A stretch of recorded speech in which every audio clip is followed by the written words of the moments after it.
Selamat berjumpa para pemirsa channel Sekolah Birokrasi dan juga para tribuners yang turut menyaksikan channel ini.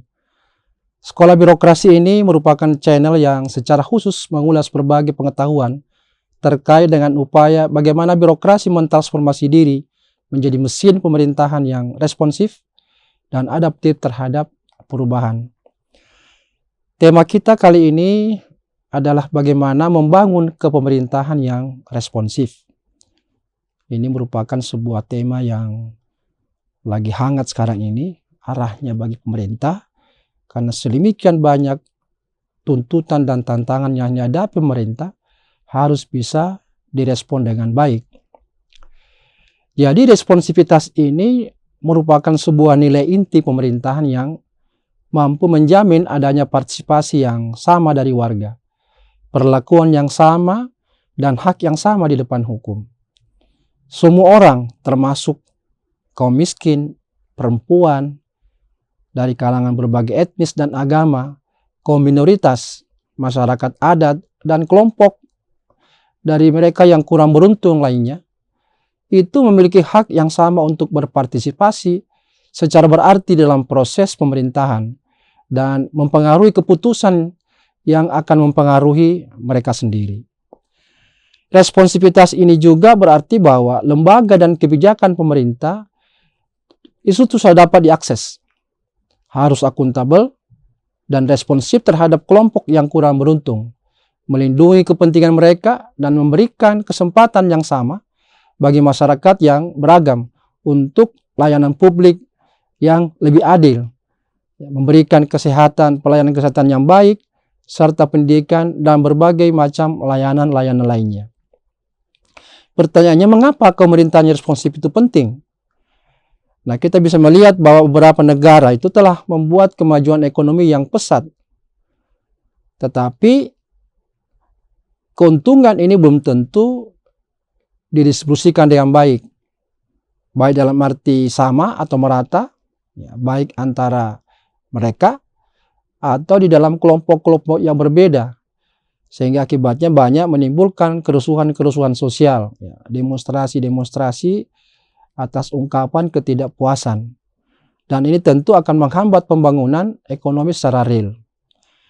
Karena itu pemerintahan yang responsif itu mengakui dan menangani tingkat pencapaian yang buruk di dalam berbagai indeks pembangunan manusia, ibu dan anak yang buruk, kesehatan, tingkat melek huruf yang buruk, dan tingkat putus sekolah yang tinggi. Munculnya berbagai kekerasan terhadap perempuan dan segala bentuk, ya, dan manifestasinya. Adanya ketidakadilan sosial dan ketidaksetaraan gender. Karena itu ketiadaan daripada pemerintahan responsif ini bisa berakibat memperlebar jurang antara kaya dan miskin. Kualitas pemberian layanan yang tentu seringkali terhambat. Ya. Nilai untuk kemanfaatan tidak lagi mampu untuk direalisasikan, sekadar melaksanakan tugas saja, tidak termasuk memberikan atau mendapatkan pelayanan yang terkait dengan kaum perempuan, masyarakat adat, penyandang disabilitas, dan sebagainya. Lalu juga berakibat efektivitas tata kelola yang kurang dimanfaatkan, ya, terutama berkaitan dengan seringkalinya muncul bencana alam, ya, dan lain-lain.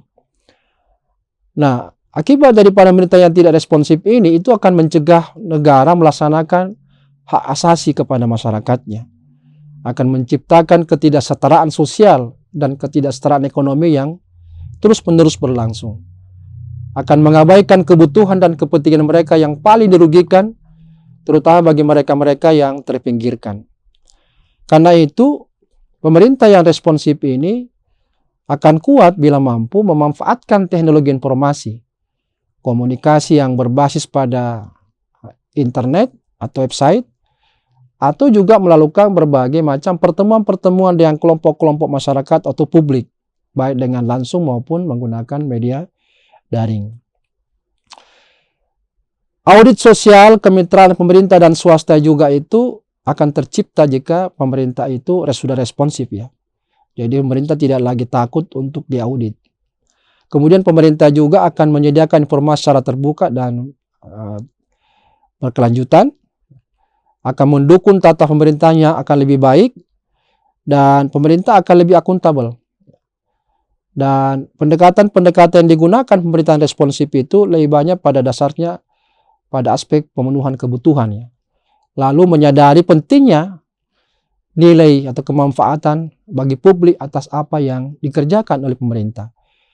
Kebijakan dan praktik anti korupsi juga akan semakin digalakkan jika pemerintahan itu sudah responsif. Karena itu berbagai macam manfaat daripada pemerintah yang responsif itu adalah akan meningkatkan pemberian layanan kepada masyarakat dengan beragam layanan, mempromosikan transparansi dan akuntabilitas tata kelola pemerintahan, menjadikan pemerintah itu lebih demokratis, lebih partisipatif, dan terinformasi dengan melibatkan warga masyarakat di dalam setiap pengambilan kebijakan maupun juga penyediaan berbagai macam layanan. Pemerintah responsif ini juga akan senantiasa mendorong adanya kolaborasi, mendorong kreativitas dan inovasi, serta membuat kebijakan nantinya itu lebih relevan dan akan mencerminkan kebutuhan dan keprihatinan warga atas nasib mereka. Sehingga dengan demikian, jika pemerintahan responsif itu diharapkan akan lebih relevan dengan apa yang dikeluhkan oleh masyarakat. Hal-hal yang saya kira penting untuk diperhatikan dalam membangun responsive governance itu atau pemerintahan responsif itu, beberapa nilai-nilai yang penting untuk diperhatikan, paling tidak ada 4, ya. Nilai yang terkait dengan integritas, kepercayaan, nilai-nilai pelayanan, dan nilai akuntabilitas. Nah, nilai integritas itu pemerintah harus betul-betul mempertimbangkan orang, ya, secara setara, tanpa prasangka atau sekedar memberi bantuan. Jadi ditekankan aspek itu ketika memberikan apapun kepada warga masyarakat. Nilai integritas lainnya adalah pemerintah harus bertindak secara profesional yang disertai dengan kejujuran, konsistensi, dan ketidakberpihakan pada kelompok tertentu. Integritas juga bermakna bahwa pemerintah bertanggung jawab atas situasi, menunjukkan kepemimpinan dan keberanian untuk mengambil kebijakan demi untuk kepentingan orang banyak. Integritas juga bermakna bahwa pemerintah itu akan menempatkan kepentingan umum atau publik di atas kepentingan pribadi. Ini yang saya kira menjadi penekanan penting dalam situasi kondisi seperti sekarang ini. Lalu juga integritas bermakna bahwa pemerintah senantiasa menjaga kode etik. Nilai yang kedua berkaitan dengan kepercayaan. Karena itu pemerintah harus betul-betul menghargai perbedaan dan berani untuk belajar dari orang lain. Trust juga bermakna bahwa pemerintah harus membangun hubungannya yang didasarkan pada rasa saling menghormati antara satu dan yang lain, antara pemerintah dengan masyarakat. Trust juga bermakna bahwa pemerintah harus menjunjung tinggi hukum, kelembagaan, dan prinsip-prinsip demokrasi yang dibangun.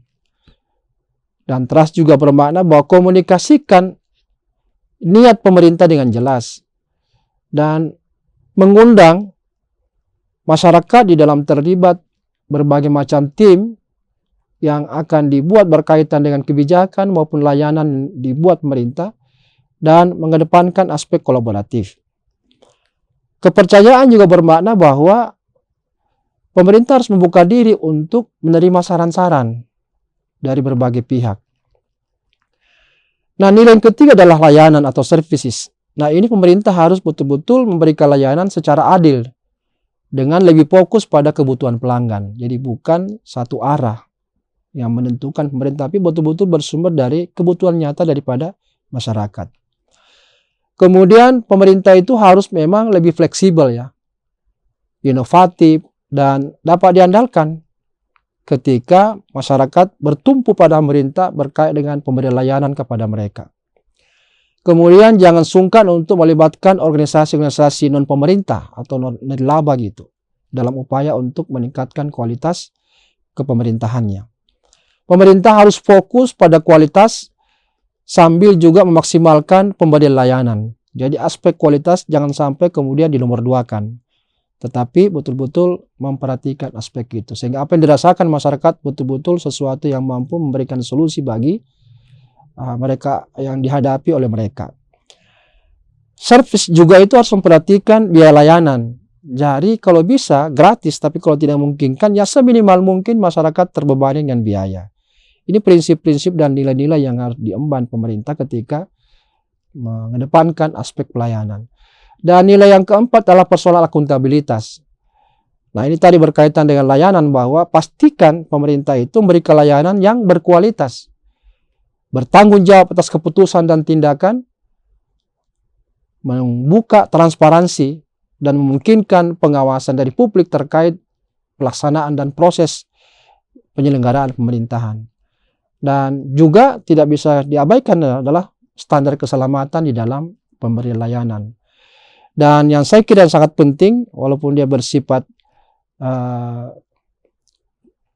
keluhan biasa yang seringkali muncul berkaitan dengan fiskal. Nah, jadi ini harus betul-betul aspek fiskal, pendanaannya, itu harus betul-betul pemerintah memperhatikan dan fokus pada penggunaan sumber daya yang juga efisien tapi efektif ya. Nah, itu. Jadi kalau kita mencoba untuk memikirkan lebih spesifik, maka responsivitas terjadi di dalam 3 hal. Pertama itu informasi yang memungkinkan partisipasi dengan memberikan kepada warga informasi publik serta akses terhadap informasi atas permintaan yang diinginkan oleh publik. Hal kedua adalah konsultasi dengan melibatkan warga negara dalam kontribusi dan pertimbangan yang lebih dalam terkait dengan kebijakan dan layanan publik. Serta hal ketiga adalah pengambilan keputusan dengan melibatkan warga melalui kegiatan bagaimana mendesain bersama atau co-design atas pilihan-pilihan kebijakan dan memproduksi bersama berbagai komponen layanan serta bagaimana penyampaian daripada layanan tersebut.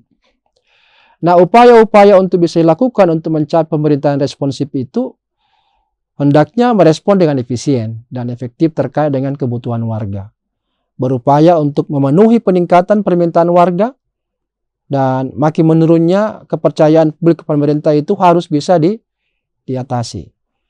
Peningkatan terus dilakukan dalam kaitan dengan kompetensi, memperbaiki perbedaan dan etika pelayanan publik yang menimbulkan ketidakpercayaan masyarakat atau publik kepada pemerintah.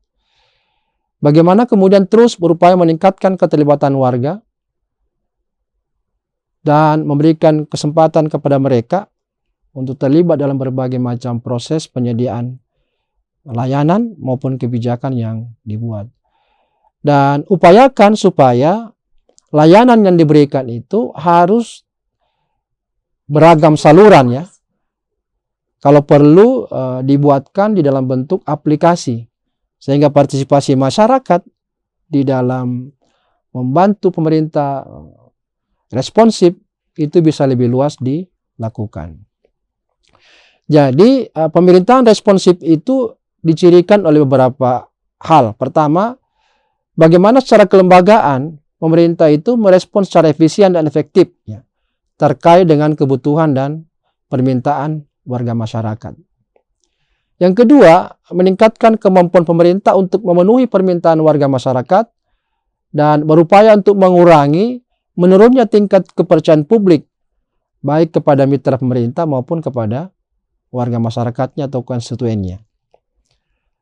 Ciri lainnya adalah mempromosikan kompetensinya dalam pemberian layanan, dalam arti bahwa semakin hari semakin terlihat kualitas pelayanan yang betul-betul mampu memberikan dengan cepat solusi bagi masyarakat yang membutuhkan layanan.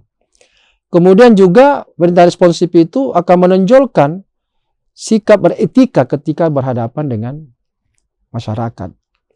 Dan yang terakhir saya kira cirinya adalah adanya pelibatan warga serta berupaya untuk senantiasa memberdayakan masyarakat.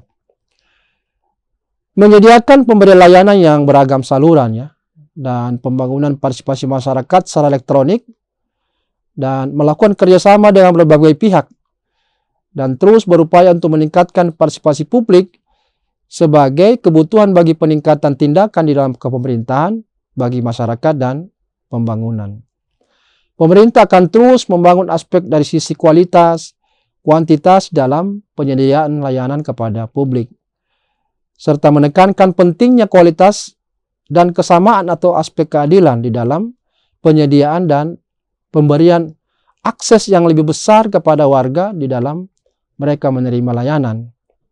Kemudian selain itu penting pula untuk pemerintah membangun teknologi informasi dan komunikasi sebagai bentuk inovasi di dalam membangun tingkat responsivitas kepada kebutuhan warga masyarakat. Dan juga membangun pentingnya kompetensi profesionalisme, etika dan perbedaan di dalam pelayanan kepada publik, adanya koherensi antar organisasi formal dan informal di dalam masyarakat, demikian juga kerjasama multisektor yang terus dibangun, dan berupaya melibatkan multi stakeholders dan ikut berpartisipasi dalam pembuatan keputusan.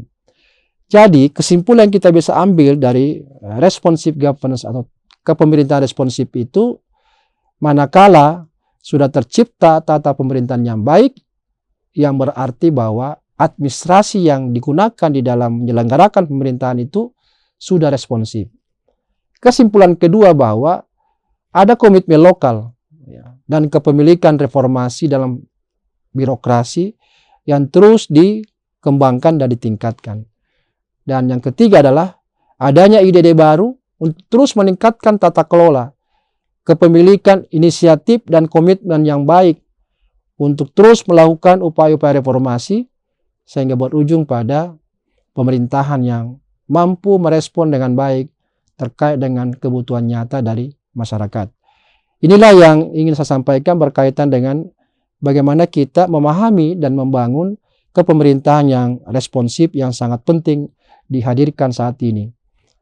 Sebelum saya akhiri, saya ingin menghimbau kembali bagi teman-teman yang menyukai konten ini, silakan di-subscribe, di-share, like, dan komen. Sampai ketemu di tema-tema yang menarik lainnya. Salam reformasi birokrasi.